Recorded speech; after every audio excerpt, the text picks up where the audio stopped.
Hi there and welcome to another one of our First Thoughts videos. We don't do these that often because obviously that would mean we'd be buying new pieces of equipment every few weeks and things, and obviously we don't do that. But this one is a little bit different because the brand new piece of equipment we've got is Fujifilm XT5 body, and we've paired it with the Fujifilm 150-600 lens, which we got about a year or so ago. And we've used it for a number of things, but never really put it through its paces, i.e. in some sort of testing conditions, fast moving subjects, funny light, etc, etc. We've taken some really good images, birds, landscapes, etc, but never really put it through its paces.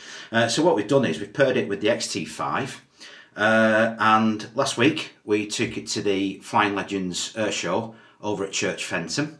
For those of you that don't know, Flying Legends is the premier airshow for warbirds and World War II aircraft like Spitfires and things like that. So they're not fast moving jets, but they still go through the sky to about 400-500 miles per hour, which is a tough test for any sort of lens and camera combination. So we thought we'd give it a good try out there and see what the results were. First of all, the camera itself, and also then paired up with the lens to see what sort of results we get. The weather on the day was absolutely awful in parts. It was thunder and lightning and glorious sunshine and some fantastic clouds in the background for others. But let's have a see how we got on with this combination.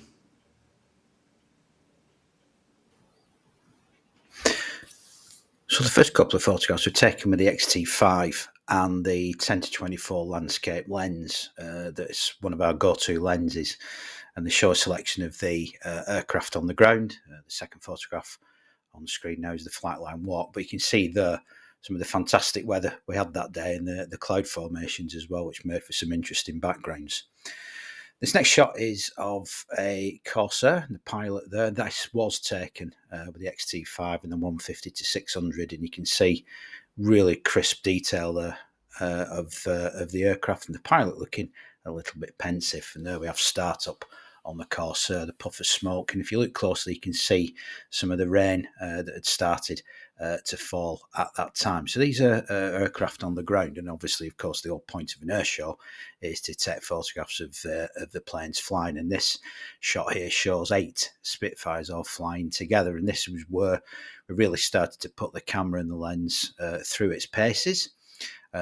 Really beginning to focus on the framing of the shot, the composition, and also trying to make sure that we got the light absolutely right as well, which was a bit tricky that day.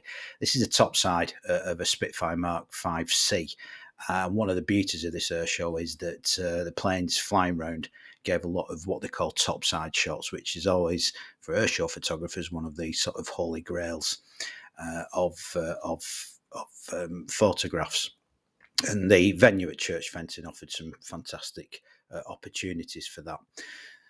One of the other things found out is to make sure or check on what you've actually got your camera set up to do.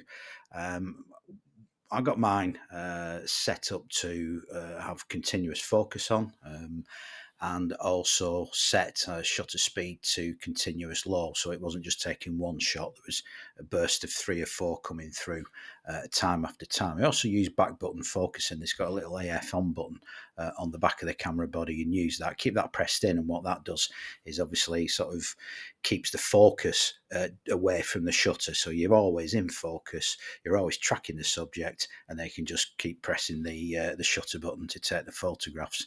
And it also afforded some great shots like this here, where the camera quickly got onto the photographs, wasn't distracted at all by the control tower. And I'm not quite sure what that guy's doing with his camera there, but he's facing in the wrong direction. This next shot shows the B25 from the Red Bull display team. At this stage, the sun was out, so again, on a all metal finish like that created some problems, just trying to get the metering right, just trying to get the exposure right on this. But the camera coped really, really well with it.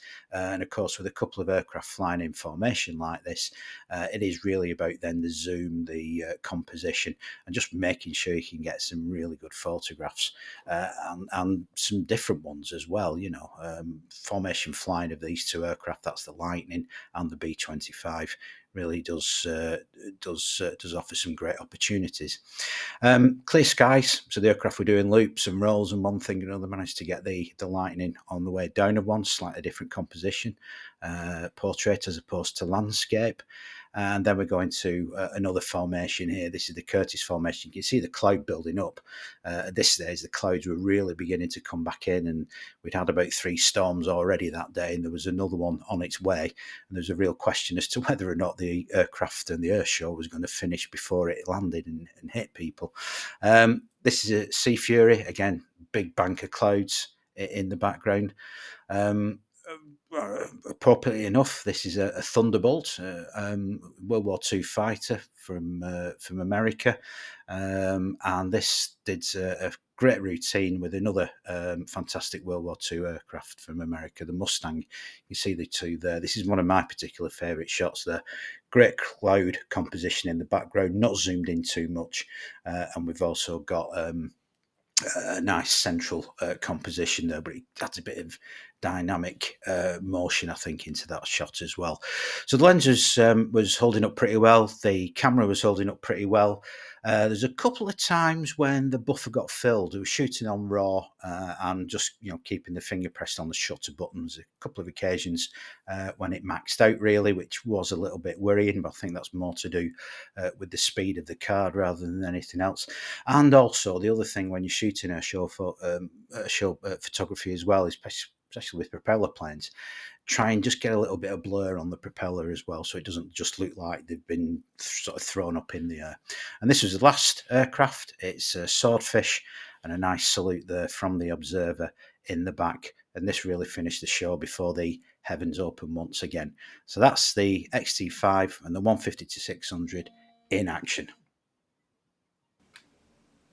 Okay, that's a wrap up really of what we thought about the XT5 and the 150-600 lens. As you can see, got some absolutely fantastic shots on the day itself, and again, the focus set to continuous, back button focusing, and shutter set on continuous low really did pay off. It was quite interesting because this sort of combination is not one you'd immediately associate with airshow photography or something like that. And on the day there was all sorts of other makes and other big white lenses and things like that knocking around, and the sounds of hundreds of shots being taken or whatever.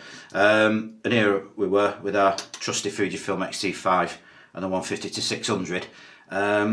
Probably getting as good shots as they were.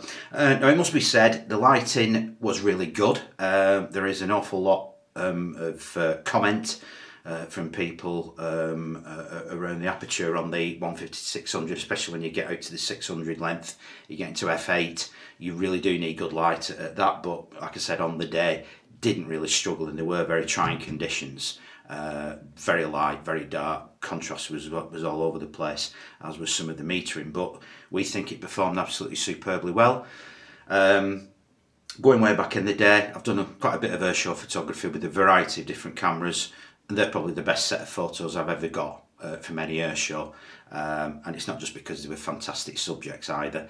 They were really good quality shots. We're very pleased with them, and I think they also stand comparison with other perhaps more expensive camera systems. So you can have a Fujifilm XT5 and you can have a Fujifilm 150-600, pair them together and you've got a pretty decent setup that can take good photographs in quite challenging conditions. So job done, all the boxes ticked, and we look forward to our next one.